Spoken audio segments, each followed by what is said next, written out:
MUYIWA Akogun. MUYIWA Akogun. Mo fi ẹlẹ̀ ní nígbà tí Pella náà fi ilẹ̀. Mi ò dẹ̀ níjà anybody gbé mọ́. Ẹni àmọ́ yóò bá ti ẹ̀kọ́ ẹ̀ṣì kòkò ni. MUYIWA Akogun, pastor this lover. Torí bí màá yẹn ti tú àṣírí ẹ̀. Show ẹ separate ni. O mọ̀ pé tá a bá jẹ́ kó jambla ẹnu níbi 2 weeks ago yẹn, ẹ̀sìn yẹn ò ní pọ̀. Yé, eléyìí tí mo gbé síta ẹ wo kọ́lọ̀ ẹ̀.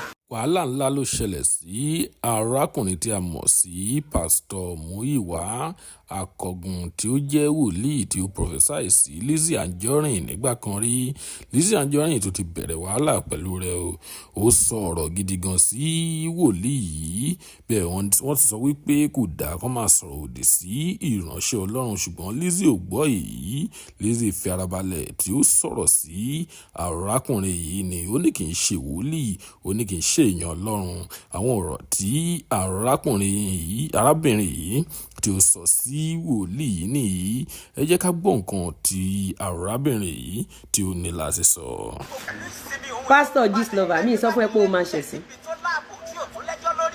Pastor this lover, ṣe ti rí nǹkan tí mo explain fún yín òun ni máa wá sọ. Ṣe rí bọ̀bọ̀ yìí, pastor this lover, bọ̀bọ̀ yìí mo máa dá ṣó ẹ̀ ṣe ni ìyẹn kọ́ ni mo wá wálé nù. Ṣé bí mo sọ yẹn pé o máa ṣẹ̀sìn mo má dá sọ̀rọ̀ wà àti Pella ni. Tí n bá dá sọ̀rọ̀ wà àti Pella, ìyá Pella náà ò ní fi ilẹ̀. Ìwọ ò ṣiṣẹ́ fún this lover. Wàá lọ cut video, wàá rí edit, wàá lọ yọ old video, wàá fi video ẹ̀ sí wà níwọ̀tí. Mo máa dá ṣe ṣíwọ ẹ tó máa gbádùn ẹ̀ gidi gan ni ní tíráyé tiẹ̀ mo fẹ́ gbé kan. Èmi sọ fún ẹ pé o máa ṣẹ̀sìn mo mọ̀ má dá sọ̀rọ̀ yẹn ni. Torí arántí pé gbà tá à ń sọ nígbà yẹn pé wòlíì èké ni ẹ. Wòlíì èké ni ẹ. Olóṣì abúrajẹ̀bí kúdí.